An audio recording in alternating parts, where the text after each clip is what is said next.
Hey, it's Sean, Sports Talk Bears. If you get a second, like, comment, subscribe, and okay, we need to focus here. Quarterback is not the only spot we should be talking about here. In a season where we're 5-9, left tackle Braxton Jones, he's been a bright spot.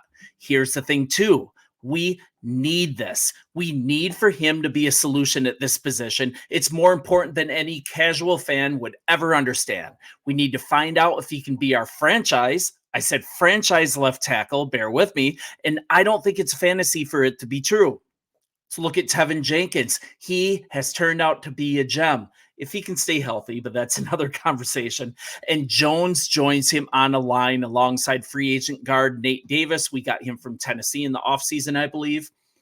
Jones has steadily improved over the season. And once again, we need this to continue. Pro Football Focus, they ranked the Bears line 19th in the NFL. We are near the bottom last year, with most prognosticators saying it would not improve, but our coaches are really developing these guys well.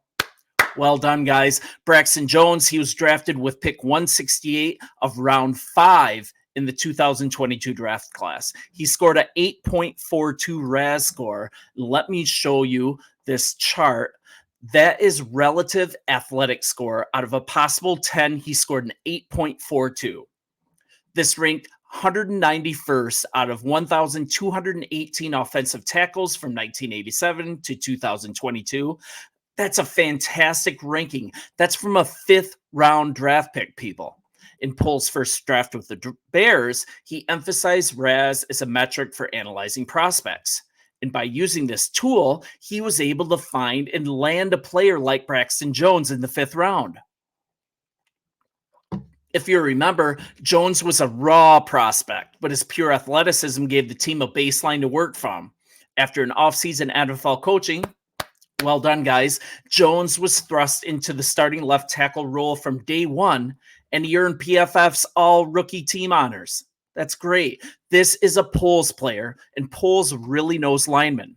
Fast, agile, explosive. As I've gone through with other players, that high broad jump score that you see on the lower left of the chart, that speaks so much to how a player explodes off the line from the hips. It's a hip movement. It's a fantastic metric for measuring linemen, both defensive and offensive. Just such a good metric. Let's look at some other value here, and I'll get rid of the chart. First, he's one of only 3 players ever drafted from Southern Utah. They play in the Big Sky Conference. In case you didn't know, I had to look it up myself. I couldn't remember. Pohl's using RAS scores primarily to decide picking players. This was crucial due to simple lack of visibility in this conference. Also, he was hardly playing against top-tier competition.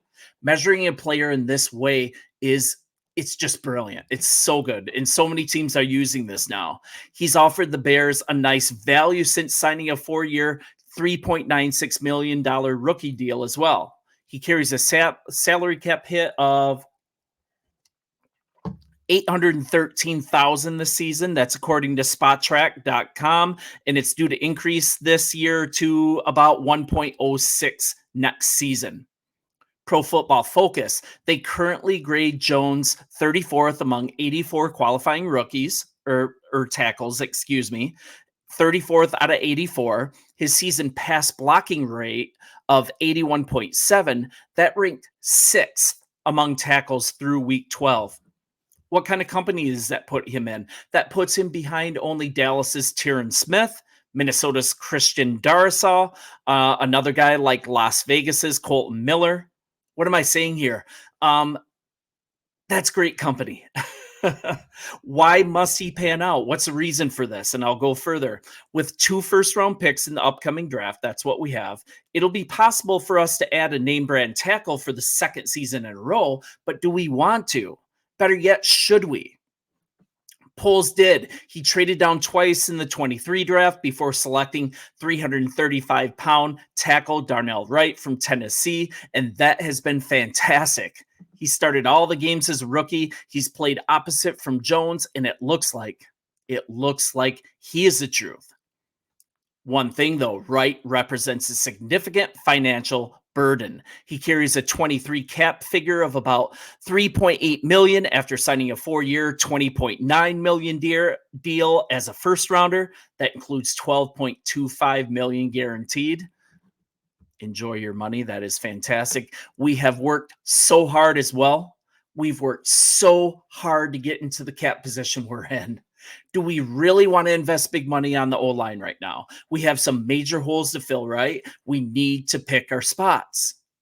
Would the Bears commit heavily on another tackle in the draft? They may have a shot at like Notre Dame's Joe Alt with the second of our 2 first-round picks, for example. The success of the teams with the most highly regarded offensive lines, this argues towards doing this. I want to be honest. Philadelphia, Detroit, Baltimore, Dallas, most notably, they argue toward a continued investment in front of the long-term quarterback, whether it's Justin Fields, Caleb Williams, Drake May, whatever we have. So perhaps there's some wisdom there doubling down on the left tackle.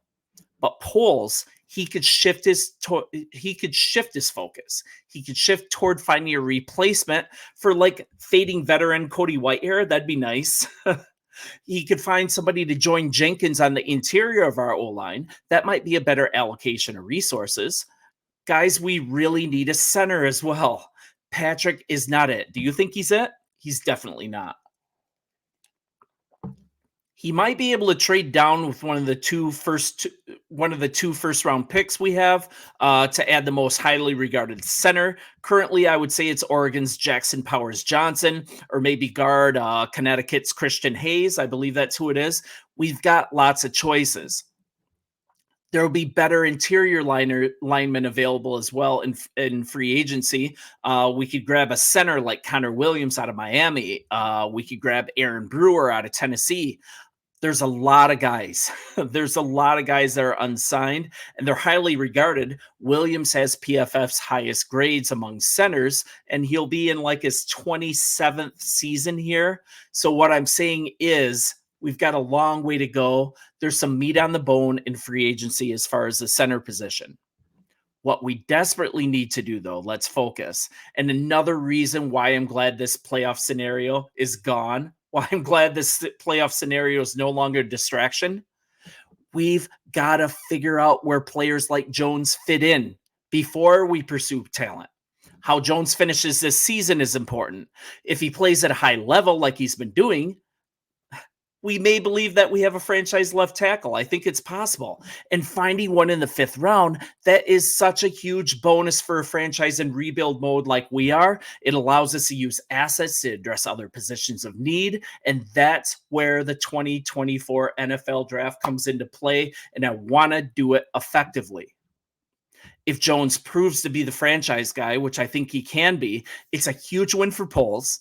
It allows him to target at other positions such as defensive line, wide receiver. Yes, let's target Harrison, defensive back, etc., etc., etc. It opens up so many ways to pivot into other areas of need. It would be so great for him to pan out, and we need him to pan out.